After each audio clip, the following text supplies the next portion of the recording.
toute liberté, absolument en toute liberté, et dans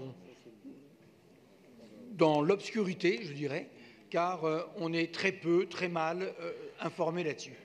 Il y a des expériences qui se font, il y a des antennes qui sont construites qui ne sont pas activées. Je ne saurais pas d'ailleurs vous dire grand-chose parce qu'on est si peu informé.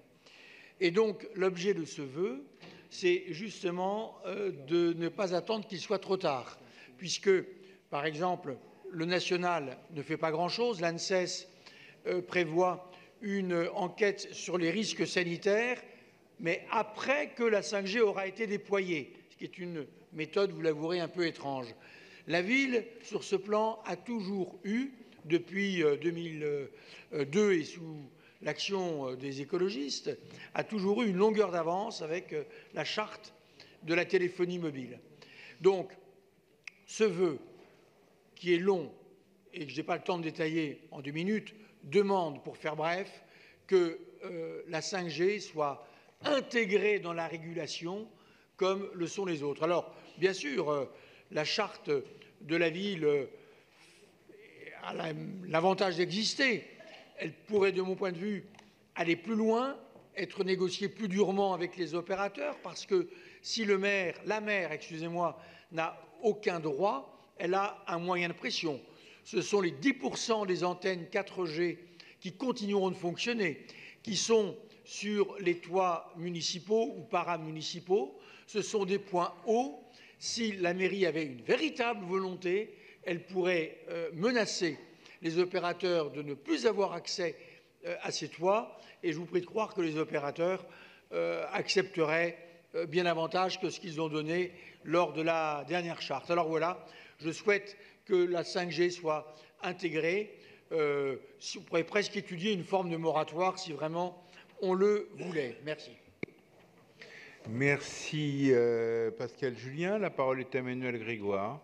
Merci beaucoup Monsieur le maire. Donc vous savez, les installations d'antennes relais à Paris sont régies par la charte parisienne de téléphonie mobile. Nous avons avec la 5G une nouvelle technologie qui arrive avec 2 sujets. D'un côté, le sujet de l'expérimentation qui est encadré par l'ARCEP et qui est déployé dans un certain nombre de villes en France, dont Paris, mais qui est un élément indispensable quand même pour, y compris, permettre les études complémentaires. Et c'est le deuxième volet, la saisine de l'ANSES, qui a vocation, vous l'évoquiez, Monsieur Julien, à l'instant, à faire les études éventuelles sur l'impact sanitaire. Et donc, il n'y aura pas de déploiement de la 5G à Paris tant que nous n'aurons pas renégocié la charte de la téléphonie mobile.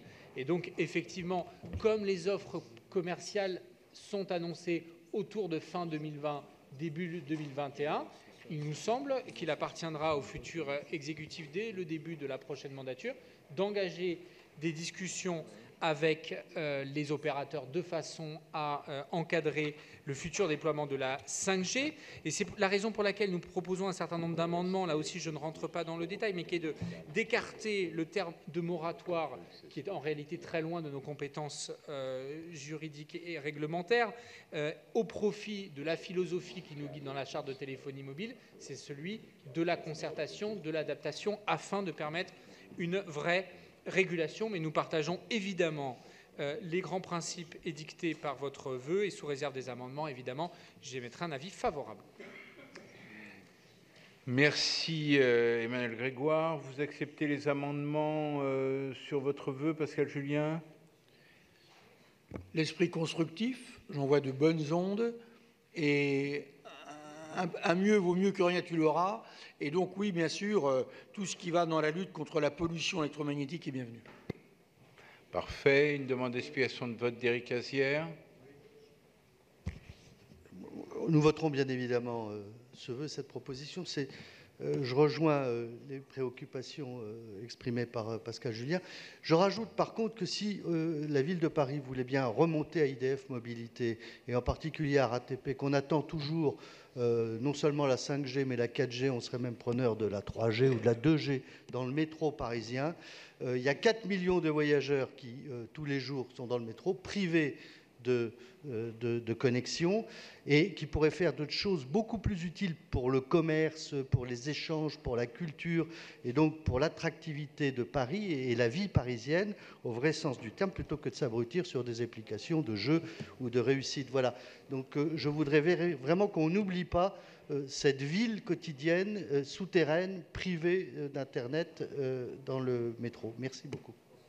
Merci Éric Azière. Je mets aux voix ce vœu numéro 142 amendé aux voix. Qui est pour, qui est contre, qui s'abstient? Il est adopté.